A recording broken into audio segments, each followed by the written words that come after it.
Coucou! Bienvenue dans 10 minutes d'amour par jour, le programme qui booste ton cœur et qui crée un monde meilleur. Je suis contente de te retrouver aujourd'hui pour parler d'énergie d'amour dans ta nourriture.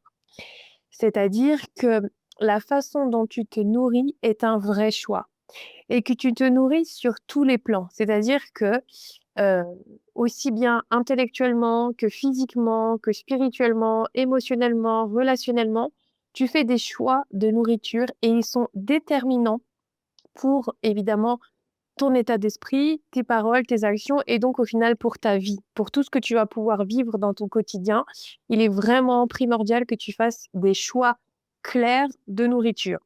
Alors évidemment, le plus facile, c'est le plan physique. Alors avant même de choisir de quoi tu te nourris, pour te donner de l'amour en énergie tous les jours, déjà être en pleine possession de tes moyens, ou plein potentiel de tes moyens, il faut commencer par dormir. Dormir, c'est vraiment important et ensuite effectivement se nourrir. Il y a plein d'études et là, c'est l'infirmière qui te parle, qui concernent, les prises de sucre notamment, les prises de caféine, les prises d'excitants, hein, de tout type, qui font monter, descendre l'énergie et qui font qu'il y a des variations vraiment très importantes de, la façon dont tu vas vivre émotionnellement, hormonalement, donc des répercussions physiques dans, ton comportement, donc dans ton corps subtil, c'est-à-dire dans ta personnalité, dans tes pensées, mais aussi, vraiment des répercussions purement physiques sur, la façon dont effectivement, tes hormones vont se gérer, ton poids et tout ça. Donc ça, c'est vraiment important que tu saches que te donner de l'amour, ça commence par ça commence par manger de façon adaptée.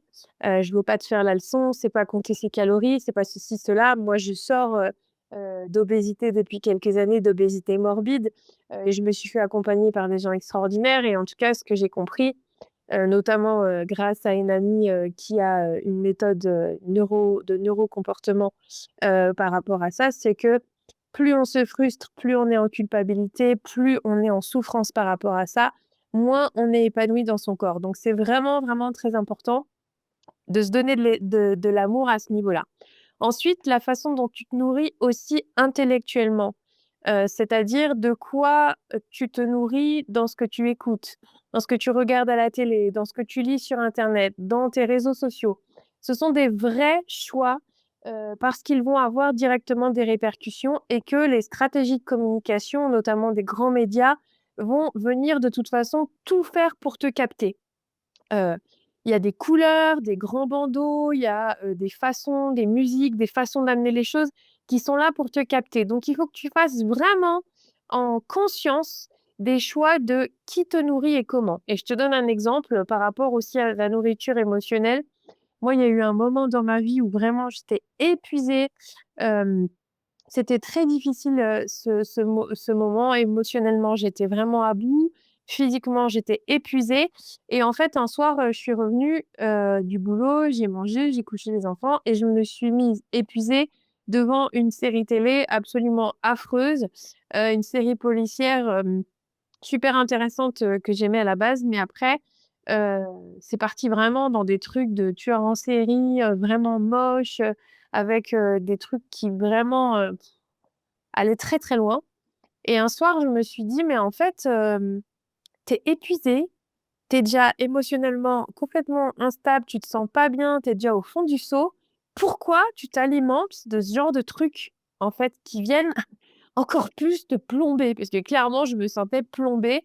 J'aurais mieux fait d'aller dormir que d'aller, ou même d'aller juste prendre l'air ou je sais pas, de regarder un dessin animé, plutôt que de regarder un truc qui venait de me plomber et ça, c'est une conscience, tu vois, que j'ai gardée et pourtant, cet épisode-là, il a plus de 16 ans maintenant et j'ai vraiment gardé ça, c'est-à-dire que je me demande tout le temps, de quoi je nourris mes pensées, de quoi je nourris mon intérieur, autant que je me demande de quoi je nourris mon corps. Et donc ça, c'est vraiment une nourriture intellectuelle. L'intellect, c'est vraiment, la façon dont tu vas réfléchir, la façon dont tu vas, aussi élaborer, tes pensées et qui vont aussi devenir tes paroles, tes actions, donc ton comportement. Ton comportement détermine ton rayonnement génère ton attraction. Donc c'est important vraiment de se pencher sur la base de la base Et donc on sait aujourd'hui que esprit sain, corps sain, c'est vrai, mais corps sain, esprit sain aussi. Plus ton corps est envahi de sucre, de toxines, de toxiques, plus en fait physiquement aussi, il vient polluer ton esprit puisque tout est lié en fait au niveau chimique, au niveau du pH, au niveau de la chimie du corps, au niveau des hormones. Donc vraiment, si tu veux arriver à un équilibre et à te donner de l'amour chaque jour, c'est aussi, qu'est-ce que tu regardes? Plus tu as peur, plus tu génères certaines hormones, plus tu es frustré, plus tu génères certaines hormones, plus tu l'alimentes mal, plus tu génères aussi, certains messages à ton corps. Donc c'est vraiment d'avoir en tête qu'il y a vraiment un phénomène, communicant, une connexion réelle entre ton corps et ton esprit. Aussi, c'est en quoi tu crois spirituellement. Spirituellement, ça veut dire en quoi tu crois. La spiritualité n'est pas que la religion. La religion fait partie de la spiritualité, mais elle n'est pas que la religion. C'est important de le savoir parce que, on a l'impression toujours que si on n'est, pas croyant dans une religion, alors on n'a pas de spiritualité. Or ça, c'est faux et je vais te dire, la première spiritualité qu'on devrait nous enseigner à l'école, c'est de croire en soi. C'est la première chose que nos parents devraient nous apprendre, c'est de croire en soi, c'est d'avoir confiance en soi et de savoir, non pas qu'on est infaillible, c'est pas du tout le sujet, non pas qu'on est parfait, non pas qu'on sera jamais contrarié, au contraire, la vie va venir tous nous chercher, hein, ça, faut être sûr. Mais vraiment qu'on aura la capacité de rebondir, de trouver les ressources et d'avoir en nous cette capacité à se dire: «OK, là, je suis pas bien, là, je suis dans la M, là, je me sens perdu. OK, je me centre, je réfléchis, j'ai confiance en moi». Et ça, c'est vraiment de l'amour que tu peux te donner déjà tous les jours pour te nourrir à l'intérieur. C'est quand tu t'alignes le matin, quand je te disais ça dans les premiers épisodes, et ben, c'est de te dire: «Voilà, je m'aligne, je ressens mon corps, j'ai confiance en moi pour cette journée, j'ai confiance en moi à chaque instant». Et ça, c'est vraiment déjà se nourrir d'énergie d'amour. Et ensuite au niveau relationnel. Au niveau relationnel, et je parle de l'environnement global, ne t'oblige pas. Vraiment, privilégie les relations qui sont saines pour toi. Que ce soit des relations humaines, que ce soit des relations avec ton environnement, avec aussi la nourriture, avec le sport. Vraiment, donne-toi de l'amour. Ça veut dire, fais des choses qui sont en lien avec un épanouissement, un mieux-être, une amélioration de ta vie, quelque chose qui fait que tu te sens bien, sans tomber dans une rigidité, sans tomber dans une emprise, sans tomber dans une addiction. Et évidemment, ça peut aller très, très vite, hein, de tomber dans ce genre de choses et c'est à nouveau une question d'équilibre.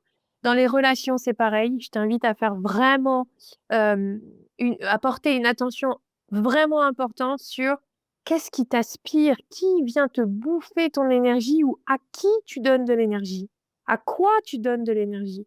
Et à tout le temps te dire: «Mais pourquoi je fais ça, en fait?» Et c'est la notion de te respecter fondamentalement avant d'aller respecter les autres, puisqu'évidemment pour bien respecter les autres, il faut aussi commencer par se respecter soi et personne ne prévaut sur toi. C'est vraiment important. Tu as 100 droit à ce respect, tu as 100 droit à cette intégrité et c'est le premier amour qu'il faut que tu te donnes, ce respect fondamental et cette confiance en toi. Personne ne sait de quoi tu es capable, même pas toi au départ, tu vois?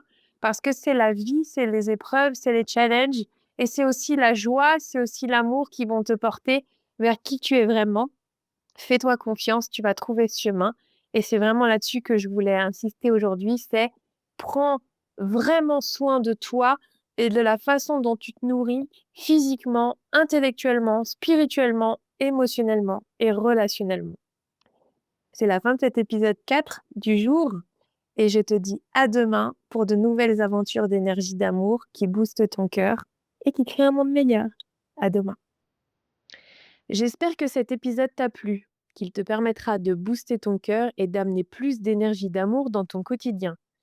Sache que tu peux contribuer à sa diffusion en t'abonnant à la chaîne, en activant les notifications avec la cloche, en laissant un commentaire ou en le partageant à tes amis. Tu peux également retrouver et rejoindre notre mouvement sur Insta, lips, L-E-A-P-S.news. À bientôt!